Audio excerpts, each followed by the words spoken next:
Hello guys, j'espère que vous allez bien. Je suis très heureuse de vous retrouver aujourd'hui pour une nouvelle vidéo. Si vous me découvrez pour la première fois, n'hésitez pas à vous abonner, à liker cette vidéo et activer la cloche de notification pour ne rater aucune de mes vidéos.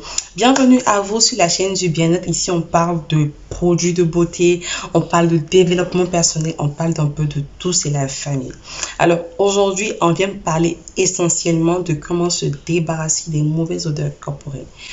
En tout cas, je vous fais une promesse. Je ferai l'effort d'être régulière.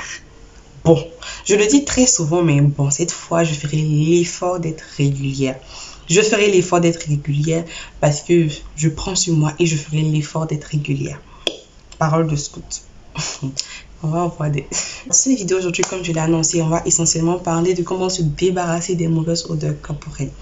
Déjà, vous devez comprendre une chose. On a des mauvaises odeurs corporelles pas parce qu'on ne se lave pas, mais pas parce qu'on ne se lave pas bien.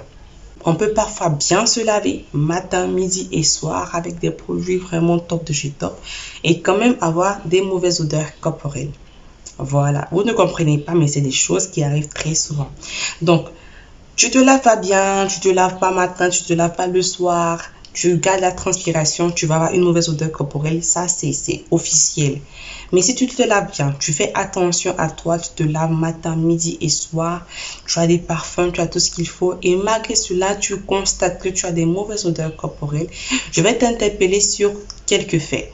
Alors le premier fait, c'est que si vous gardez les poils des aisselles très souvent, vous allez avoir une mauvaise odeur régulièrement. Parce que les poils des aisselles, c'est vrai, c'est bien. Voilà, quand c'est bien entretenu, c'est top, c'est propre. Mais cependant, ce sont des nids à bactéries.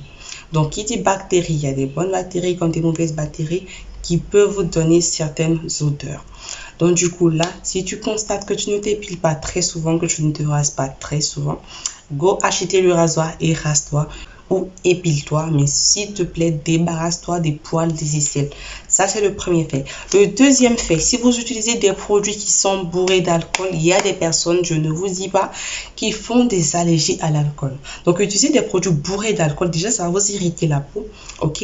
Et lorsque l'alcool entre en contact avec certaines bactéries, au lieu de franchement vous donner une bonne odeur, ça va faire l'effet contraire, vous aurez une mauvaise odeur. Donc, faites attention. Comme je l'ai dit, en cosmétique, tout est écrit. Donc, prenez le temps de lire vos produits, regardez les composants. Je prends un exemple. Vous faites l'allergie à la vanille. Tous les produits à base de vanille vont donner un effet contraire. Vous allez peut-être avoir des allergies, des boutons ou encore une mauvaise odeur. Donc, du coup, là, on ne néglige pas nos allergies. Troisième fait, si vous portez des tenues qui ne sont pas en coton, ok, qui n'ont pas vraiment une bonne tissure, au lieu de vraiment vous protéger la peau, au lieu de vraiment faire respirer votre corps, ces tenues-là vont condenser la sueur et ce qui va donner une très mauvaise odeur. Alors, j'espère que vous avez bien compris ces faits-là. Donc, j'ai parlé de ces faits, vous comprenez automatiquement ce que vous devez faire pour les éviter. On va premièrement se raser 2 à 3 fois peut-être dans le mois, selon la pilosité. Deuxièmement, on va éviter tout produit à base d'alcool, tout produit bourré d'alcool. On va éviter également des habits avec une mauvaise texture, une mauvaise qualité. On choisit principalement des habits en coton. Ça, c'est avantageux. Le coton respire. Le coton, franchement, c'est le pur bonheur.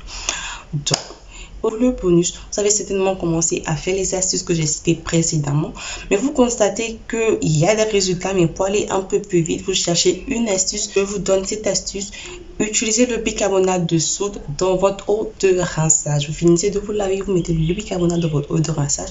Vous vous rincez. Le bicarbonate va venir réduire au maximum les mauvaises bactéries qui sont la cause de vos odeurs corporelles. Vous pouvez mettre également le bicarbonate de soude dans vos chaussures. Si vous transpirez des pieds, le bicarbonate de soude sur vos aisselles lorsque vous voulez dormir, c'est vraiment top, c'est un avantage. Alors j'espère que cette vidéo vous aura plu. Merci de vous abonner, de liker, de partager cette vidéo et surtout mettez en commentaire si vous avez des préoccupations et aussi des idées de vidéos et je me ferai un plaisir de vous satisfaire. Alors on se dit à bientôt et portez-vous bien.